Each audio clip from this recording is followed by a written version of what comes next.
Okay, going a bit overboard here, but maybe this is the power of the goal.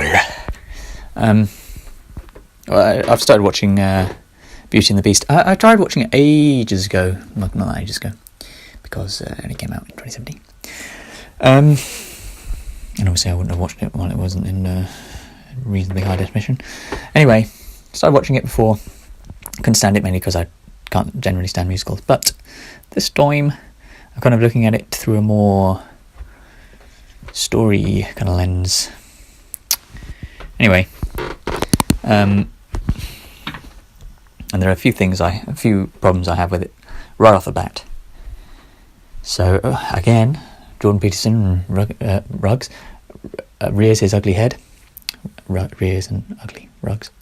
Although he's actually a moderately attractive man.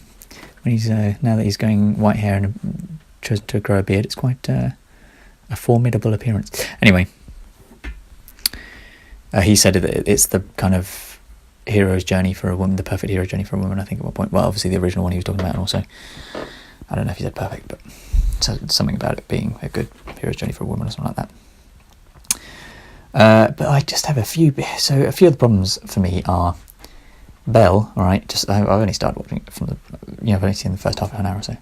But she's the most beautiful woman in the village, and not only do they do that by using an incredibly beautiful actress, and when who is Emma Watson, and in the original, when it was obviously a cartoon, they just drew her more attractive than the other ones. But I don't know I imagine they probably did have this in the original version. Everyone knows that she's the most attractive, and also that she's unique and strange, which are also attributes that people want anyway. And clearly the way it looks like it's going to pan out is she's going to get the Beast, who is a prince, and enjoy the riches of a princehood. And I imagine the supposed sacrificial moral of the story would be that the Beast, just like in Shrek, kind of the reverse of Shrek almost, remains a beast and doesn't return to his beautiful human form, and she learns to love him as a beast and whatever. But they'll still have the riches of the castle and all that. Anyway, so that's just something that she was born beautiful, and she also gets to be incredibly intelligent, right? Why can't she be ugly and intelligent, or why can't she be beautiful and stupid? Both wouldn't make the protagonist, and for reasons I don't agree with. Imagine, what if she was ugly and stupid? Both things out of her control. Anyway, why is the reward in stories always a material thing? A castle, a fortune, a beautiful partner. The reward should be eudaimonia. Maybe people find it too difficult to describe what contentment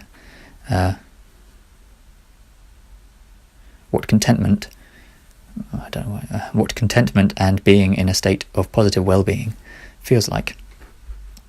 We know that this actual feeling is never felt for its own sake, but accompanies the active process of striving towards a higher goal. I say we know that. I'm hoping it's the case. So yeah, it shouldn't be all about trying to get the girl or the man or the boy, I guess, and the money and the castle and the authority and all that. It should be about seeking kind of just a more eudaimonic life. I don't even know if I got that word right. I've never looked it up. Heard it once in a podcast, and I like the definition that they gave. Anyway, something I think would appeal to Jordan Peterson's way of thinking would be the methodology for taming a wolf, or my proposed methodology. If you imagine a scenario where you are in a one-on-one confrontation with a wolf, although of course they are pack animals, but suspend this technicality for now, and the wolf is determined to kill you and have you as its meal, then I think the only way you could go about taming it would be to defeat it in combat and force it into a state of submission, but spare its life. And not only spare its life, but subsequently offer it some of your hoard, a piece of meat, for example. Hoard? Why am I talking like that? Am I some sort of prick?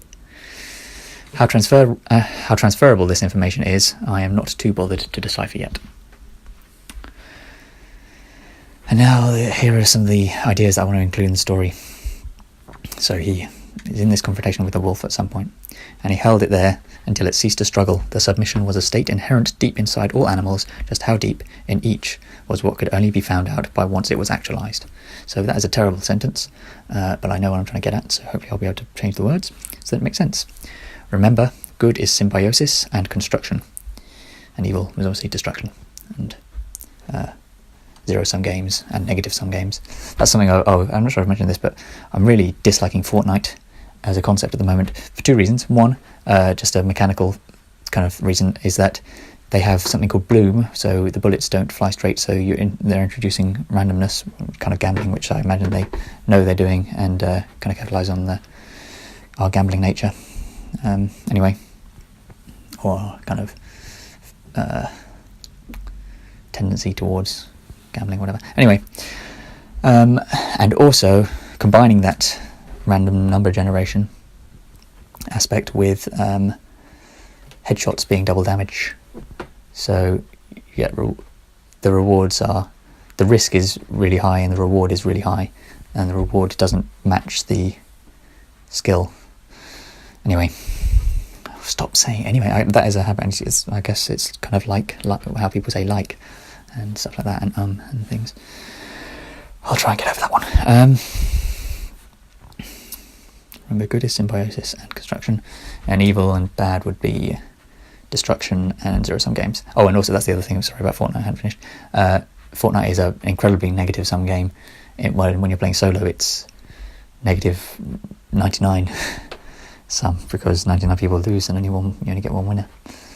I think most of the games we enjoy participating in and watching and things like that are kind of zero-sum games like football, things like that, and I think we need to move towards positive-sum games. I can't even think of an example off the top of my head, but that is what I think we need to start to care about more. And I imagine we evolved, zero-sum games are probably more prevalent in our evolutionary history. Land, food, all that. Anyway, I did it again. Right, so here's more of the story. The protagonist has been exiled from his people, forced to live in solitude, yet he does all he can to form mutually beneficial relationships, mostly with animals, because there aren't any people where he is, and that's the solitude part. Anyway, the era is one where food is never in abundance. Proper cultivation techniques have not been properly developed. He tries his best to create mechanisms and contraptions capable of providing enough food for his animal companions, and despite extrication, shares all he can. Is that the word? And despite extrication, shares all he can with the village that exiled him. I'm doing the thing. Oh, wow. I didn't even notice. No, I do that quite a bit as well. There we go. He has to be a he, doesn't he? Only because I'm a he, and I find it easier. I'll obviously find it easier to do that. It needn't be a he. Probably also should be ugly. It's one of the good aspects of the Beauty and the Beast story, is that at least one of them's not got, inherent beauty.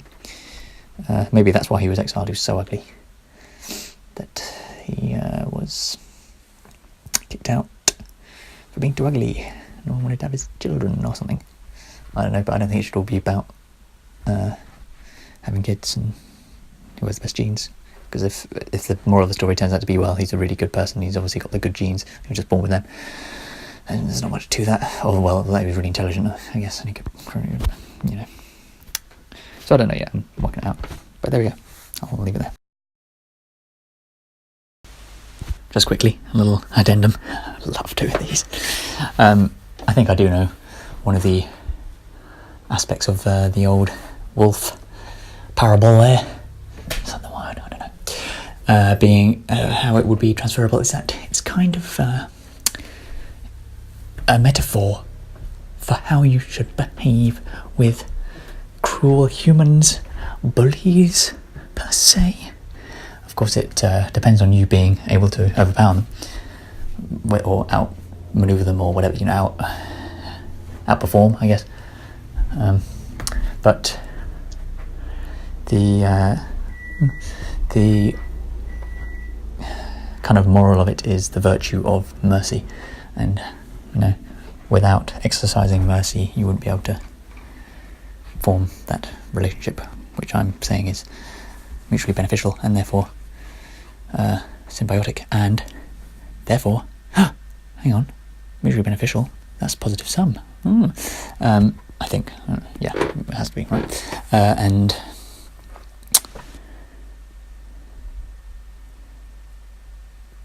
therefore good. Okay, right. Jesus Christ, Dolly. Second amendment addendum? Jesus Christ. What the hell is wrong with you? Just came up with this little nugget. This little chicken nugget. It's really fucking worthless, but I'm going to stick it on there because I'd rather I didn't leave it out because I'd probably get annoyed with myself a little bit. Okay, this was the idea. Which is something I needed to iron out. He hated the villagers for who they were, and this sounds really fucking pretentious. He hated the villagers for who they were, but not... oh, Jesus Christ. He hated the villagers for who they were, but could not hate them. Oh, fuck. Food's going everywhere. He hated the villagers for who they were, but could not hate them because he knew what they could become. And hate was the only thing sure to impede them from becoming it. So basically, he hates them because they're dicks, right? They kick him out of the village, all that, for no good reason. And they're pretty mean and evil, right? But he knows that if he were to express only hatred towards them and not some kind of sympathy / forgiveness and all that, then they will never be able to form the symbiotic and therefore good relationship that is best for everybody. So there we go. That's the idea.